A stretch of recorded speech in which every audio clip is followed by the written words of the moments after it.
Salut à tous. Bon, alors j'avais mis une petite annonce dernièrement sur la page Facebook du groupe. Bon, bah il y en a quelques-uns quand même qui m'ont dit que c'était effectivement une sableuse. Bravo à vous tous. Donc aujourd'hui, ce qu'on va faire, bah, c'est pas tellement compliqué. On va simplement utiliser cette sableuse sur les brûleurs, enfin les caches brûleurs du barbecue. Tout simplement pour simplement les remettre en peinture bien propre, mais en rapport avec l'automobile, Noviscar quand même, donc pour la voiture, bah, l'idée c'est simplement de se dire avec une grosse sableuse, qu'est-ce que je peux faire effectivement. Alors quand j'ai refait la Jaguar par exemple, bon il y a plein de pièces que j'ai sablées, il y a plein de pièces évidemment une fois qu'elles ont été sablées, je les ai traitées avec un anti-rouille puissant, j'en ai mis 2 ou 3 couches. Je les ai repeints, 2 ou 3 couches, la voiture elle est nickel. La preuve, dernièrement elle a passé le contrôle technique, zéro défaut. Alors j'ai changé plein de pièces mécaniques, d'accord. Mais la caisse elle est franchement très bien. Mais là, pour vous montrer en gros l'efficacité d'une grosse sableuse, parce qu'on avait fait une vidéo également avec un pistolet, une sableuse portative. Alors là, il fallait surtout pas acheter ça parce que là, pouf, on met un temps fou. Eh bien on va utiliser cette fameuse sableuse pour décaper 2 pièces métalliques. Une fois que ce sera fait, un coup d'anti-rouille, un coup de peinture. Je mettrai de la peinture très haute température pour le barbecue. Bah ouais, parce que ce week-end je reçois du monde et j'aimerais bien faire moule à la plancha. Ça c'est une tuerie ça. Et puis je vous montre comment ça fonctionne. On y va. En attendant, générique.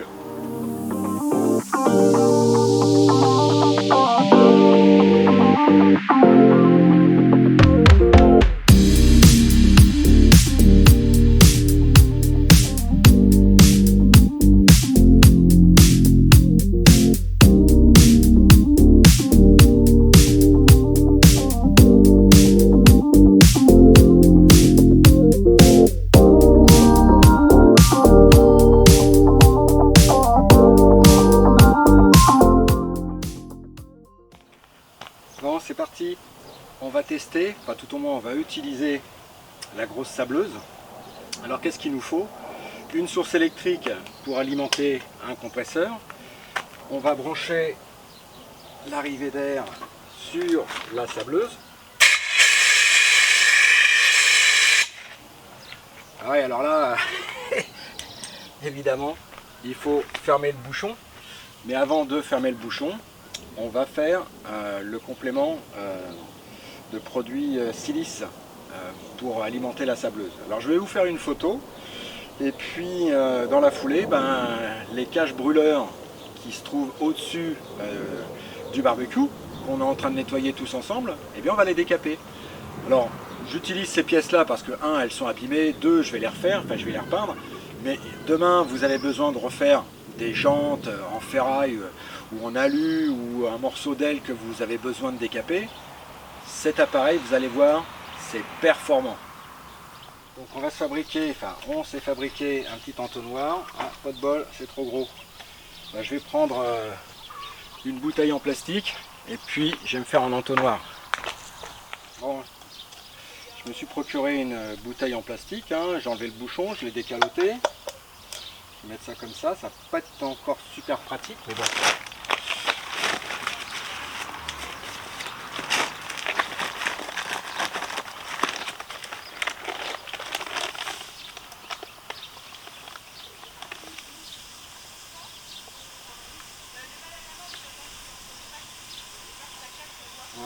Je vais vider le sac, au moins comme ça je serai tranquille. Bon, je vais mettre des gants. Là j'ai perdu un petit peu de temps parce que j'aurais voulu quand même mettre des lunettes de protection. Bon, alors si je mets mes lunettes de vue, s'il y a des projections, je vais flinguer les cartes. Bon, allez, c'est parti pour un traitement de surface.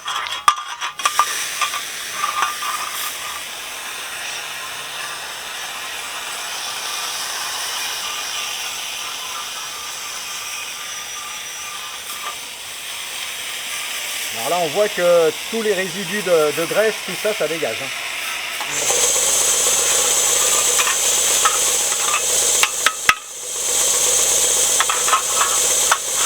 Donc le côté sympa, c'est que toutes les impuretés qui se trouvaient au-dessus ont disparu. Là j'ai mis une silice relativement fine. J'ai un deuxième sac, par contre je ne sais pas où il est. Enfin bref. L'idée c'est que lorsque on veut décaper des pièces, le sable, la partie abrasive que l'on met à...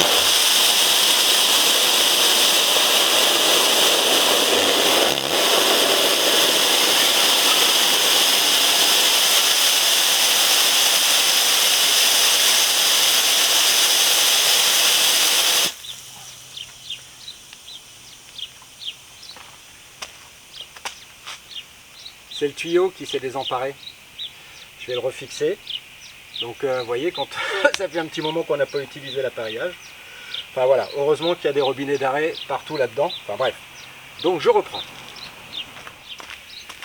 Je donnerai un petit coup de balai. En fonction donc des produits abrasifs que l'on met dans le réservoir de la sableuse, bah, soit on fait simplement un traitement de fond ou un traitement de surface ou un décapage.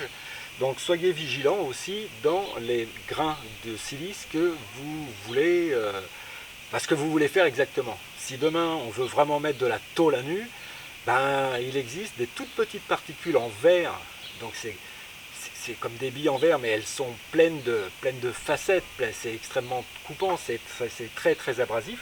Et là, dans ce cas-là, toute la peinture serait partie, quoi. D'accord ? Moi, ce que je veux, c'est simplement enlever un petit peu de merdasse qu'il y a au-dessus. Donc, il y a de la silice où les grains sont beaucoup plus arrondis. C'est beaucoup moins agressif. Vous voyez ? Mais l'idée, c'est, je vais les dégraisser. Je vais mettre un petit coup d'anti-rouille. Et comme c'est un truc qui va aller dans le barbecue, je vais traiter ça avec une peinture très haute température. Bon, il n'y a plus qu'à remonter le barbecue.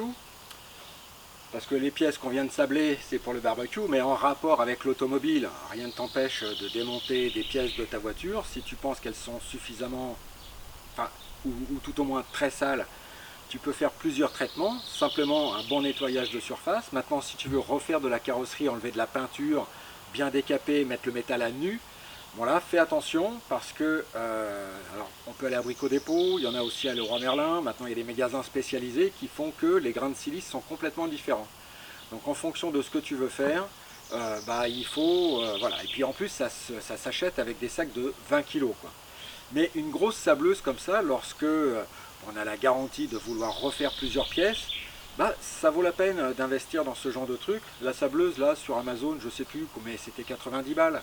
Donc pour les gens qui bricolent beaucoup sur leur véhicule ou alors qui veulent refaire des voitures, oui, ça, c'est pas mal.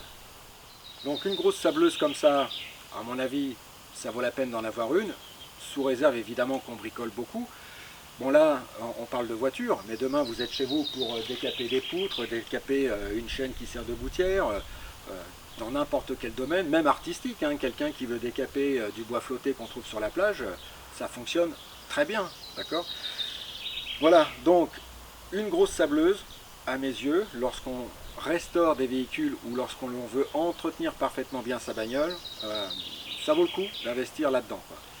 Mais je répète bien, faites attention aux sacs de silice que vous allez devoir acheter, d'accord ? Là-dessus, écoute, je te souhaite de passer une très bonne semaine. T'as liké, très bien. Tu t'es abonné, parfait. T'en parles à tes potes, voilà, c'est nickel chrome. Et moi je te dis à la semaine prochaine. Allez, ciao, bye.